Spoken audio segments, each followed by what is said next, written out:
Bonjour et bienvenue sur cette nouvelle vidéo. Je voulais vous donner rapidement mon avis sur l'achat que j'avais fait très récemment. Euh, pour les bricoleurs, ça peut être vraiment pas mal. C'est les chevilles Fisher. Donc c'est le Fisher Duo Power.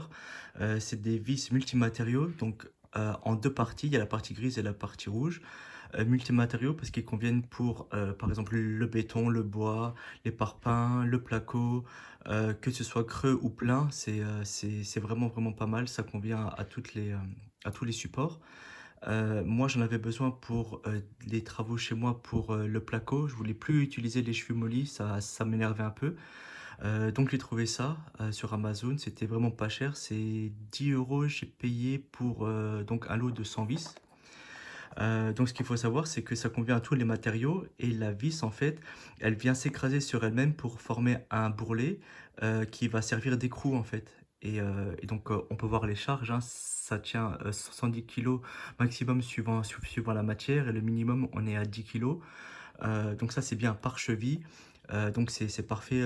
Par exemple pour le placo, moi c'était pour mettre des meubles, mais ça peut être pour des cadres ou autre, hein, c'est vraiment selon vos besoins.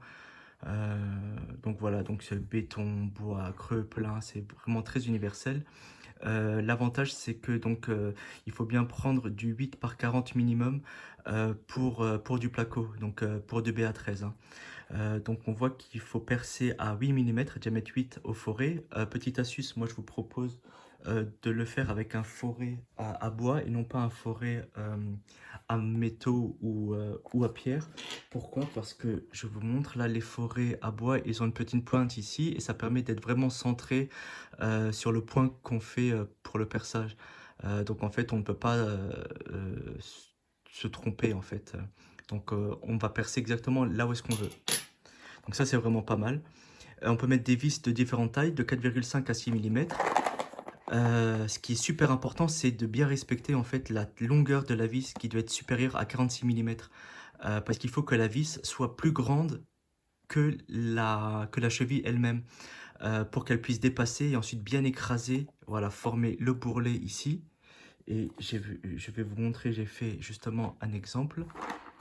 Voilà. Donc là, la vis a été écrasée sur elle-même lorsque je l'ai vissée et elle forme en fait un bourrelet qui va venir prendre en étau la matière ici. Donc là, en l'occurrence, c'était pour du BA13, donc on a environ 13 mm de part et d'autre. Voilà, donc c'était un petit retour pour vous montrer parce que j'ai été très satisfait de ce produit-là. Je ne le connaissais pas en fait, c'était avec des recherches pour trouver des alternatives aux chevilles molly. Comme ça, il n'y a pas besoin de pince, enfin, c'est vraiment largement mieux, c'est plutôt fiable, puisque la vis, la cheville, en fait, elle a des crans qui permettent de ne pas tourner dans le placo, donc ça, c'est vraiment pas mal. Et c'est beaucoup plus rapide, en fait, c'est vraiment un bon produit. Voilà, fallait y penser, mais c'est vraiment, elle va venir s'écarter ici, et s'il n'y a rien derrière, elle vient carrément faire un gros bourrelet pour faire un écrou. Voilà, et bah écoutez, si il vous intéresse, moi je vais vous laisser dans la description le lien que j'ai utilisé pour Amazon. Et puis laissez-moi en commentaire si vous avez des questions ou des remarques. N'hésitez pas. À bientôt pour la prochaine vidéo. Salut!